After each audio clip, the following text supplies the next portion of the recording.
Welcome to this second session of our hands-on dedicated to GAPS M5. In the first session, I explained the importance of the pre-deployment phase.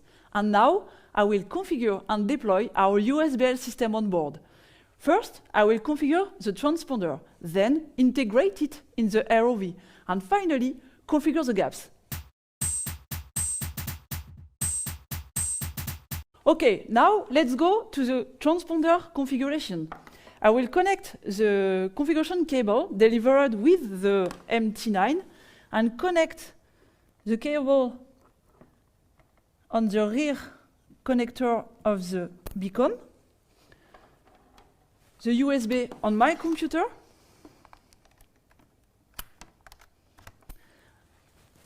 and now start the transponder HMI for the configuration. I can see that a new port is created on the HMI and I connect to it. Then I can check the beacon acknowledge. That means you are really connected to the beacon. Now you can start your configuration. I can go to the general status.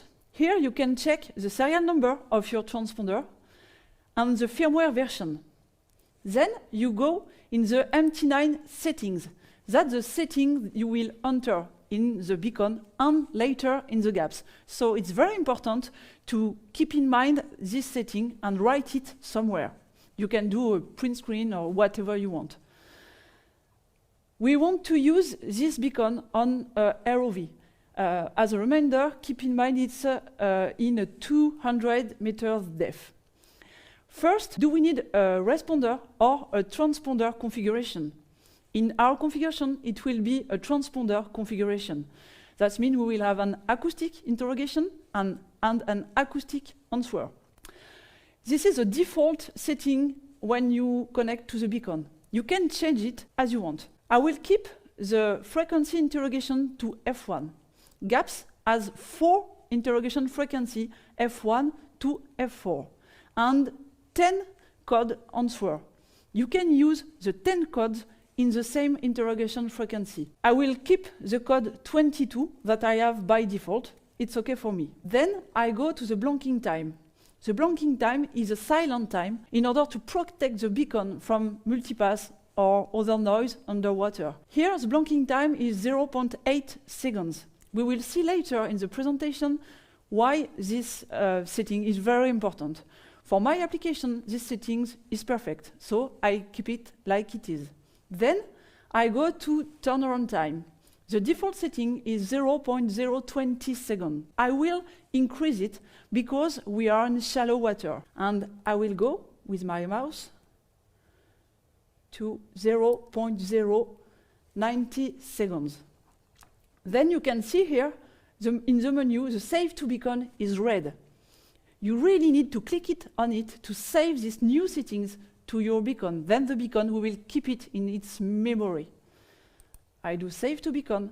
Now the setting is keep in the memory of the beacon. I'm okay for the transponder, interrogation, reply code, blanking time, and turnaround time.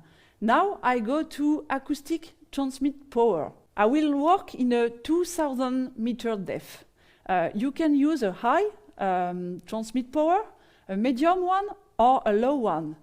Depends what you want, and the environment, you can use high, medium, or low. But this has an impact on the battery.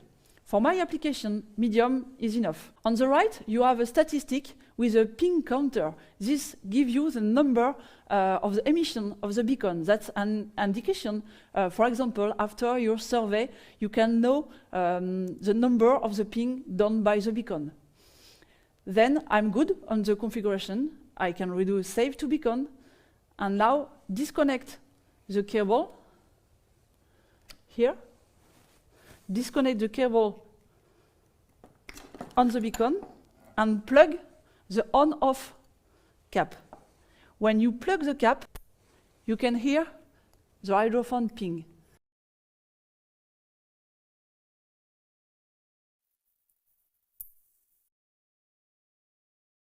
That means it's okay. The beacon is working very well. I'm ready for installation on the ROV. Then I go to the ROV, install the beacon within my ROV, the body inside, where you want. And very important, as we discussed in the first session, I put the transponder far from any noise, thruster or whatever, and the beacon looking up. So my ROV is ready for deployment.